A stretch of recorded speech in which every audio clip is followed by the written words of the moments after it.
Can you recall which different hormone control the function of human reproductive system through chemical coordination? Okay, which hormones control the function of human reproductive system? मागच्या इयत्तेमध्ये आपण chemical control बघितलं होतं बघा. Chemical कंट्रोलमध्ये आपण वेगवेगळ्या प्रकारचे hormone बघितले होते. ओके, मेल बॉडीमध्ये सिक्रेट होणारे हार्मोन आणि फिमेल बॉडीमध्ये सिक्रेट होणारे हार्मोन. तर कुठले हार्मोन आहेत की जे हार्मोन रिप्रोडक्टिव्ह सिस्टीम जे ते कंट्रोल करत असतात? जर तुम्हाला आठवत असेल तर मागच्या इयत्तेमध्ये आपण बघितलं होतं की ह्युमन मेल रिप्रोडक्टिव्ह सिस्टीम असते, त्याच्यामध्ये टेस्टेस्टेरॉन हा एक हार्मोन असतो आणि फिमेल रिप्रोडक्टिव्ह सिस्टीम जी असते त्याच्यामध्ये इस्ट्रोजन आणि प्रोजेस्टेरॉन हे दोन हार्मोन असतात की जे फिमेल कॅरेक्टरिस्टिक्स आणि ह्युमन मेलमध्ये टेस्टेस्टेरॉन ह्या मेल कॅरेक्टरिस्टिक्स कंट्रोल करत असतो. Which hormones are responsible for changes in human body occurring during on the set of sexual maturity? Okay, so basically testosterone in case of a human male, it causes the development of the male characteristics in male, and progesterone and estrogen they causes the female characteristics in female. Why was the government of India enacted the law to fix the minimum age of marriage as 18 in girls and 21 in boys? आपलं जे काही government of India Bharat सरकारने ठरवून दिलेल्या नॉर्म्सप्रमाणे की जे minimum age of marriage लग्नाचं जे वय आहे ते मुलींमध्ये 18 असावं आणि मुलांमध्ये 21 असावं. ओके, कारण की ते फिजिकली आणि मेंटली दोन्ही पद्धतीने ते पूर्णपणे डेव्हलप झालेले असतात, विकसित झालेले असतात आणि ते जबाबदारी सांभाळू शकतात. Okay, we have studied in the chapter of heredity and variation that men have XY sex chromosomes and women have XX sex chromosome. The reproductive system with specific organ develops in the body of men and women due to these sex chromosomes only.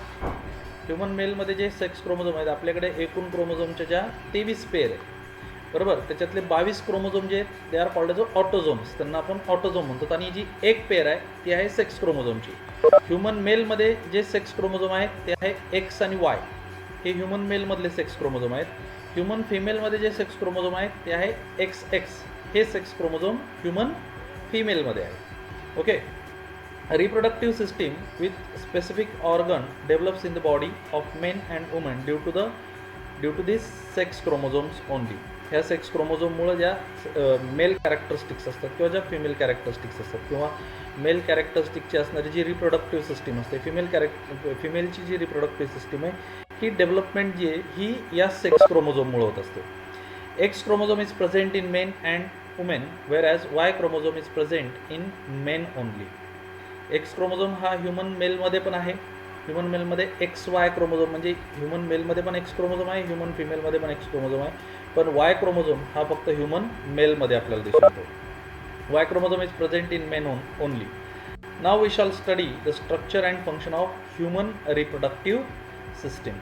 Okay, आता human reproductive सिस्टीमचे आपल्याला structure बघायचे. आधी आपण mail reproductive system बघणार आहेत, त्यानंतर female reproductive system. Okay, now see male reproductive system, human male reproductive system. Human male reproductive system of human consists of testes, various ducts and gland. Human male reproductive system चे part काय काय बघा. सगळ्यात महत्त्वाचा जो काही part आहे that is testes. Okay, these are the glands.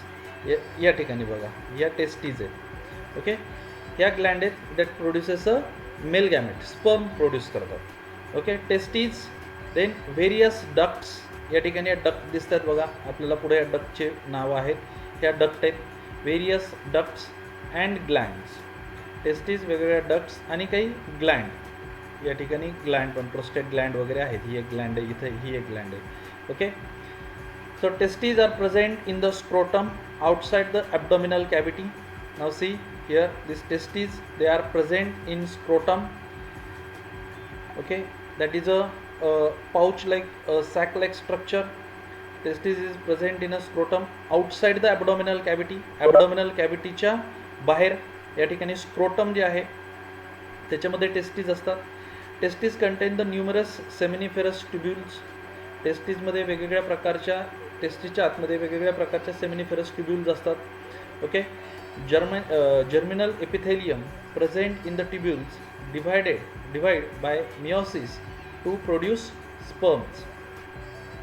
Okay, या टेस्टीजमध्ये असणाऱ्या ज्या सेमिनिफेरस ट्युब्युल्स आहेत त्या सेमिनिफेरस ट्युब्युलमधलं जे जर्मिनल एपिथेलियम जे आहे, germinal epithelium it divide by meiosis, हे मिओटिक सेल डिव्हिजनने डिव्हाइड होतं आणि जे mail gamete that is sperm, हे जे काही स्पर्म आहे ते स्पर्म प्रोड्यूस करतो. म्हणजे मेल गॅमेट प्रोड्यूस करण्याचं जे काम आहे ते काम टेस्टीजचं आहे. ओके, आणि हे स्पर्म प्रोड्यूस करत असताना त्या ठिकाणी जे टेम्परेचर असतं ते जे आपलं नॉर्मल बॉडी टेम्परेचर आहे त्याच्यापेक्षा ते टेम्परेचर कमी असायला पाहिजे. नॉर्मल बॉडी टेम्परेचरपेक्षा त्याला स्पर्म प्रोडक्शनसाठी टेम्परेचर कमी लागतं. That's why testes are located outside the abdominal cavity in the scrotum. त्याच्यामुळे टेस्टीज या ॲबडॉमिनल कॅव्हिटीच्या बाहेर स्क्रोटममध्ये की जे एक पाउच लाईक स्ट्रक्चर आहे त्याच्यामध्ये असतं. Though sperm are sent forward through the various tubules. Once that sperm or the male gamete is formed, then it is forward or it is transferred through the various tubule. हे वेगवेगळ्या ट्युब्यूलमधून ते travel करायला सुरुवात होते. Those sperms are sent forward through various tubules. Sequence of those tubules is as reticestes. तिचा sequence कसा आहे बघा, कुठल्या कुठल्या ट्युब्यूलमधून ते ट्रॅव्हल होतं. Rete testis, vas efferens, epididymis, vas deferens, ejaculatory duct and urinogenital duct. Okay, testes, या टेस्टीजमध्ये सेमिनिफेरस ट्युब्यूल्स आहेत. टेस्टीजच्या आतमध्ये त्या सेमिनिफेरस ट्युब्यूलमधलं जर्मिनल एपिथेलियम जे आहे ते जर्मिनल एपिथेलियम मिओटिक सेल डिव्हिजनने डिवाइड होईल आणि स्पर्म तयार होतील. हे जे काही स्पर्म आहेत हे स्पर्म या ठिकाणी ट्रॅव्हल करतील.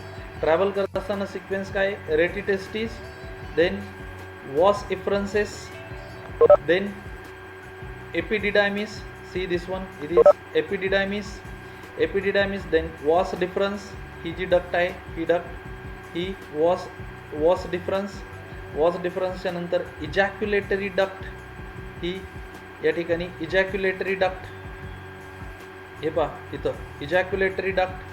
देन इजॅक्युलेटरी डक्टच्या नंतर आहे युरिनोजेनायटल डक्ट, इथं ही युरिनोजेनायटल डक्ट. या पद्धतीने हे जे काही स्पर्म आहेत हे स्पर्म काय होत असतात, ट्रॅव्हल करत असतात. Okay, so rete testis, vas efferens, epididymis, vas deferens, ejaculatory duct and urinogenital duct.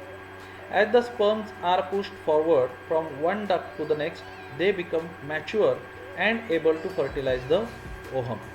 ज्यावेळेस हे स्पर्म याच्यामधून ट्रॅव्हल करत असतात, इथं स्पर्म फॉर्मेशन झाले. स्पर्म फॉर्मेशन झाल्यानंतर रेटिटेस्टीज असतील, वॉस इफरन्स असेल, एपिडिडायमिस असेल, वॉस डिफरन्स असेल, इजॅक्युलेटरी डक्ट असेल आणि युरिनोजेनायटल डक्ट असेल. याच्यामधून हे स्पर्म ट्रॅव्हल करत असताना ते मॅच्युअर होतात and they become able to fertilise a ovum or egg cell. एक्सेलला फर्टिलाइज करण्यासाठी ते पूर्ण तयार होतं. ओके, ना नेक्स्ट बघा.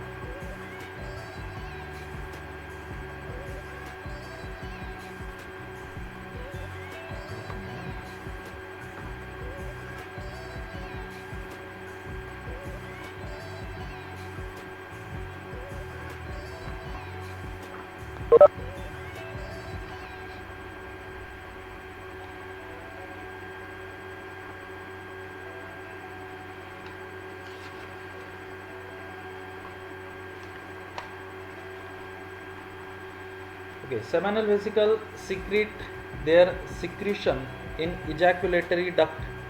हे सेमिनल व्हेसिकल जे आहे, आता थोडक्यात डायग्राम तुमच्या समोर होता, मी जरा टेक्स्टबुकमधून तुम्हाला सांगतो. तुमच्या समोर जर टेक्स्टबुक असेल तर तुम्हाला हे लक्षात येऊन जाईल.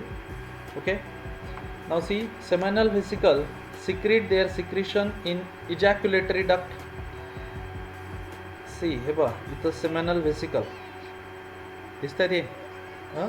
It secrete their secretion in ejaculatory duct. याचं जे सिक्रिशन आहे हे सिक्रिशन कशामध्ये येतं, इथे येतं, या इजॅक्युलेटरी डक्टमध्ये येतं. whereas prostate glands and Copper's gland secrete their secretion in urinogenital duct. He prostate gland, he Copper's gland, they secrete their secretion in urinogenital duct. prostate glandचं secretion urinogenital duct मध्ये येतं. Copper's gland जे आहेत त्यांचं secretion पण urinogenital duct मध्ये येतं. semen is form of sperm and the secretion of all these gland. Okay, मग या ठिकाणी टेस्टिसने प्रोड्यूस केलेले स्पर्म जो की मेल गॅमेट आहे, ते मेल गॅमेट या ठिकाणी या ट्यूबमधून ट्रॅव्हल होत असताना दे बिकम मॅच्युअर, ते मॅच्युअर झाले and able to fertilise a egg cell और ovum. Okay, then the seminal vesicle secrete their secretion in ejaculatory duct. हे जे काही सेमायनल व्हेसिकल आहेत याचं जे सिक्रिशन आहे ते इजॅक्युलेटरी डक्टमध्ये आलं. त्यानंतर जे कॉपर्स ग्लँड आहेत, कॉपर्स ग्लँड आणि प्रोस्टेट ग्लँड यांचं जे सिक्रिशन आहे हे युरिनोजेनायटल डक्टमध्ये आलं. म्हणजे ह्या ग्लँडचे सिक्रिशन आणि sperm it is togetherly form a semen, ते एकत्रितपणे सेमेन तयार करतात. Okay, semen is form of sperm and the secretion of all these glands. Semen is ejaculated out through penis. Okay, so it is ejaculated out through this penis. Okay, all the organs of male reproductive system are paired except urinogenital duct, penis and scrotum. Okay, then all these organs are paired. हे सगळे organ तुम्हाला pair मध्ये दिसतात. urinogenital duct, then penis and scrotum हे फक्त pair मध्ये नाही. Okay, so this is the human male reproductive system. हे आहे ह्युमन मेल रिप्रोडक्टिव्ह सिस्टीम. 5 मार्कासाठी आपल्याला परीक्षेमध्ये याच्यावरती क्वेश्चन विचारला जातो with diagram. Okay, so generally जे मेल रिप्रोडक्टिव्ह सिस्टीम आहे, मेल रिप्रोडक्टिव्ह सिस्टीमचे जे ऑर्गन आहेत, तो important organ of this male reproductive system is testes, various duct and gland. Testes are located outside the abdominal cavity in the scrotum that produces a sperm. This sperm is travel through the various duct. While traveling, it becomes mature and able to fertilize a egg cell or ovum. Then all these glands secrete their secretion. Along with that sperm, they form a semen. Then this penis is ejaculated out this semen. Okay, so this is a human male reproductive system. ही human male reproductive system आहे. Now some surprising fact of this human male reproductive system, that is length of each epididymis is about 6 metre. जे epididymis जे तुम्हाला दिसते याच्यामध्ये डायग्राममध्ये, त्याची length ही 6 metre, 6 metre एवढी लांबीची असू शकते. Length of the sperm is about 60 micrometre. एक स्पर्म जो आहे तो किती लहान असू शकतो, तो 60 मायक्रोमीटर इतका तो लहान असू शकतो.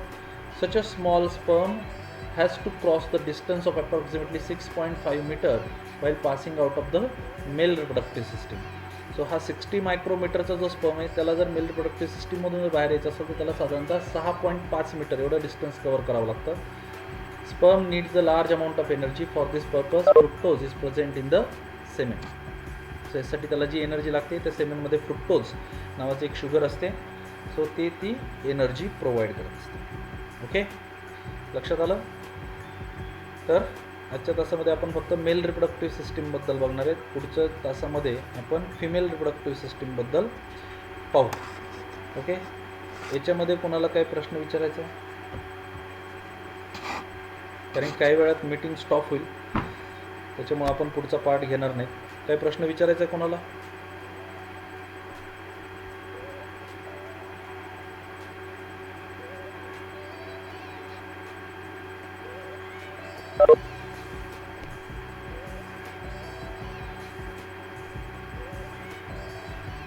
काय विचारायचं आहे कोणाला?